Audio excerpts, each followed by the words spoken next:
Aragón, tierra de contrastes y de riqueza histórica y ambiental, esconde pueblos llenos de vida y tesoros naturales con gran pasado y futuro.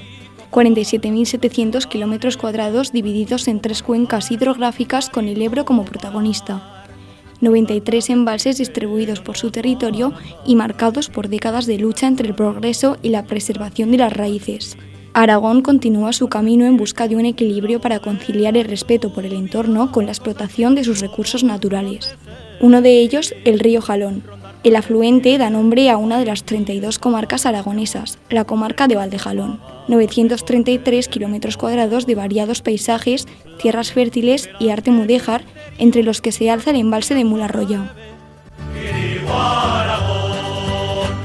El embalse Mularroya es una parte del Plan Hidrológico Nacional, un plan que se desarrolló en tiempos de una bonanza económica supuesta, con un urbanismo desaforado, y es de las pocas cosas pendientes de hacer, pero porque han insistido en hacerla, porque hay muchas que se han rechazado, porque se han visto que actualmente todas estas no pueden salir adelante.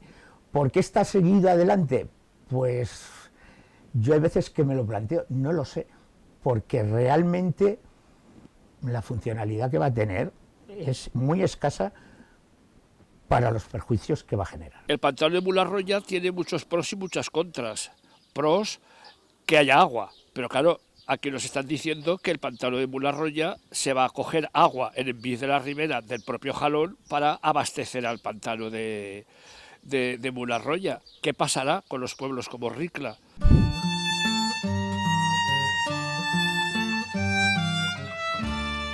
Lo único que tenemos que intentar, pues que beneficiarnos lo máximo posible el municipio, pues para poder disponer de la máxima agua posible y garantizarnos los regadíos tanto en la zona de la Vega como en la zona del monte, que es muy importante también, y de hecho pues bueno, ya se están estudiando posibilidades para poder captar agua del pantano de Mularroya para los agricultores tanto de la margen derecha como de la margen izquierda del río Jalón. Al final Ricla es un pueblo agrícola igual que todos los demás, entonces hay detractores, hay gente a favor, como en todas cosas, pues yo creo que mientras preserve el caudal ecológico del río, del que se nutre, y eso se respete, creo que es beneficio. Al final si tienes agua embalsada la puedes usar. Yo dividiría en dos los tipos de problemas que se van a generar. Por un lado, los generados por un trasvase, porque para llenar ese pantano hay que quitarle agua a un río para pasárselo a otro valle, entonces los pueblos que están en el río, que van a ver mermada su caudal de agua, van a ser muy afectados. Además son pueblos pequeños, con agricultura de subsistencia, como si dijéramos, y la verdad es que es un poquito triste que los que probablemente se puedan beneficiar sean pues grupos de inversión que son los que han comprado prácticamente todo el valle que va a regar. Pero bueno, que realmente ya se riega, o sea que es que ese agua no hace falta, ¿vale? Y el segundo, la segunda gran afección sería lo que es el propio pantano. Ahí estamos hablando de temas medioambientales, estamos hablando de seguridad y estamos hablando de dinero. Una vez que se ponga en marcha el túnel del trasvase y se desvíe el agua del río Jalón hacia el pantano de Mularroya, el río se va a quedar sin agua, cosa que va a limitar la vida de los pueblos que hay debajo de la toma del trasvase en Viz de la Ribera, Paracuellos, Aviñán, Morés, Purroy, Arándiga y Morata. La vida va a ser muy difícil en estos pueblos con la falta del agua del río. Siempre y cuando se haga para cosas de beneficio del propio pueblo o de la propia situación geográfica de lo que es la comarca, muy bien. Pero contando de que realmente nos sirvamos de ese agua. Y después hay una cosa que también hablamos en Ricla, qué pasará si no se ha hecho la obra bien, un desborde o un problema que haya físico del pantano, en el sentido de que no esté bien hecho, no se vaya a derrumbar, y entonces sería una catástrofe para el pueblo de Ricla, incluso para la Almunia y muchos pueblos de alrededor.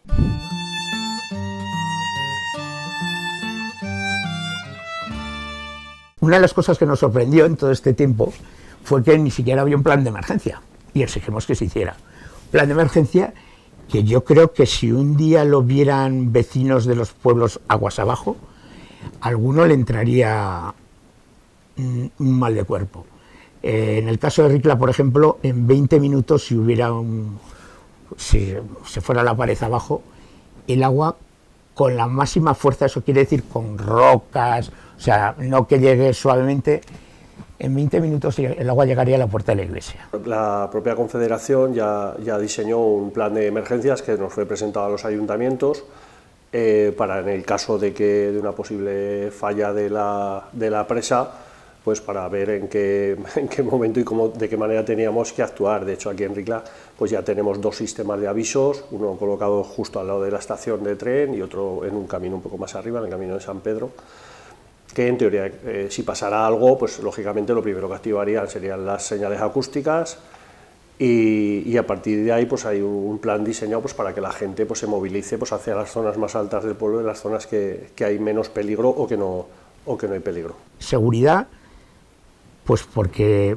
a ver, hay un informe hecho por 11 profesores de geología de la Universidad de Zaragoza, de Salamanca, presentado en la Revista Geológica Nacional, en la cual hablan de que este pantano puede generar lo que se llamaría terremotos pero inducidos, ¿vale? Siempre que un pantano se desarrolle o se haga para un buen desarrollo económico de la comarca o de la parte geográfica que se va a vivir del pantano, está bien.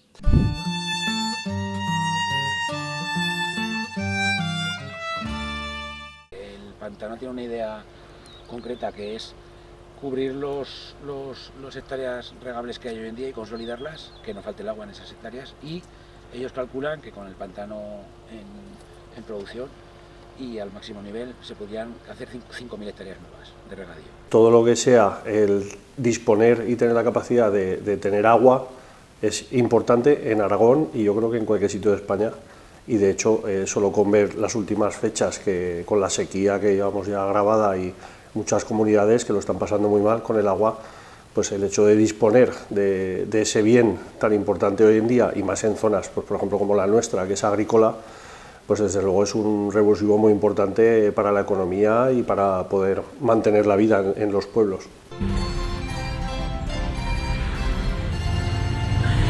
Mi casa era un barco velero, cada vez que madre hacía la colada, con velas de sábanas blancas tendidas a los vientos de estas montañas.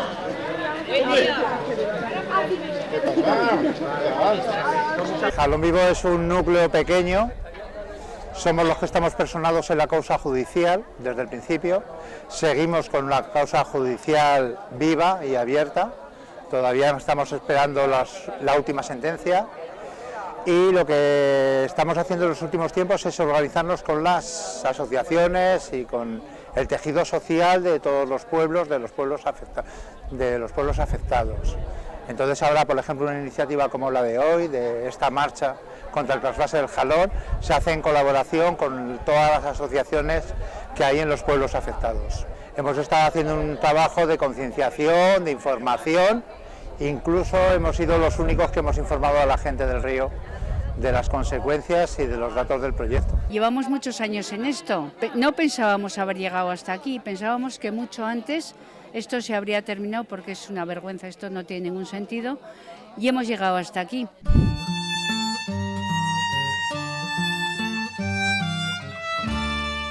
Bueno, las consecuencias van desde lo ambiental hasta lo económico, hasta lo social, o sea, influye un poco en todo.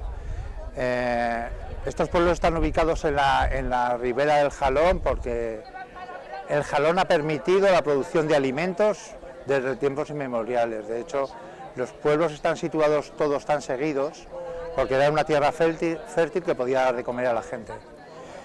Ahora mismo esta agricultura familiar, sobre todo dedicada a la fruticultura, se va a ver seriamente comprometida. Pero aparte de las cuestiones del cambio de cultivo o de cambio de agricultura, va a haber unas consecuencias ambientales. y sociales. Nuestros pueblos van a ser mucho menos atractivos. Vamos a ver transformarse mucho nuestro paisaje. Hay intereses muy importantes que nos han hecho que el embalse ya prácticamente esté terminado, que el trasvase, que nunca pensábamos que se iba a hacer, esté terminado. Entonces, pues no sé qué puede pasar, pero si realmente se llena y se lleva a efecto, la verdad es que supone la muerte de toda la zona desde Envid hasta Morata, porque está claro que se nos lleva en el río, que no hay río. Luego podrá ser un carril bici o lo que quieran, pero río no, y eso es una vergüenza. No va a hacer este pantano y este trasvase otra cosa que favorecer la despoblación de los pueblos en contra de todo lo que nos están diciendo los políticos sobre la España vaciada. Y a esto añadimos que hay otra particularidad, que en Aragón nos hemos opuesto todos ferozmente al trasvase del río Ebro a otras zonas de España, y ahora mismo en Aragón nos van a hacer un trasvase en nuestra propia tierra.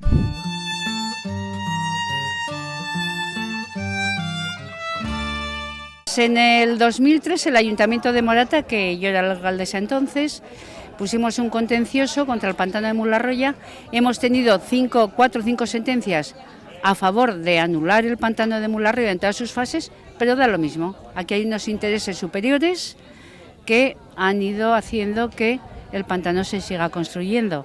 La única manera que hubo para que se siguiera, cuando ya hasta el Supremo había dicho que no, fue que Mariano Rajoy reunió al Consejo de Ministros y lo declaró de interés nacional prioritario. La verdad es que es una obra que ha tenido muchos problemas judiciales y sin embargo sigue haciéndose. Cambian la ley si hay que cambiarla por el interés superior de no de los pequeños propietarios, de los agricultores, no, sino de las grandes fincas, de los grandes tenedores de tierra, de los que usurpan todo, usurpan el agua y lo usurpan todo. Llevo jugando al mus contra el gobierno con sus reglas, ganándole 4 veces, pero siguen diciendo que han ganado. Un barco de piedra en el valle. Esta obra se tenía que haber parado, era un espacio protegido por Europa. Frente a la isla de la Melilla. Quiero recordar que es el proceso judicial de una obra hidráulica que más lejos ha llegado en España. ¿Quién me iba a decir a mí? Si ya tenía poca fe en la justicia, ahora no le tengo ninguna. Que en un maldito pantano, ay, ay, ay, mi casa iba a naufragar. Realmente acaban haciendo lo que quieren. Y en este caso, por pelotazo total. No entendemos por qué los diferentes gobiernos han seguido con esta obra adelante. Esta es la barbaridad de esta obra, lo poco eficiente, lo caro que va a resultar el regar con esta obra, que creo que más adelante habrá que cuestionarla. Aunque seamos pocos, aunque somos una zona despoblada, aunque somos España vaciada, estamos consiguiendo que este proyecto, ponerlo muy difícil sacarlo adelante. Solo ninguneando a las decisiones judiciales por parte de los gobiernos, están permitiendo que se siga adelante. Descubrí que no solo en los cuentos siguen existiendo piratas. Cuando al abordaje tomaron el pueblo y tuvimos que marchar de casa, al ver las lágrimas de madre, a pique se me fue de golpe la infancia. ¿Quién me iba a decir a mí que soñaba con el mar, que en un maldito pantano, ay, ay, ay, mi casa iba a naufragar? Pájaro bajido, adiós, a la verilla y la cor. Adiós, barquitos hundidos, adiós, mi pobre país.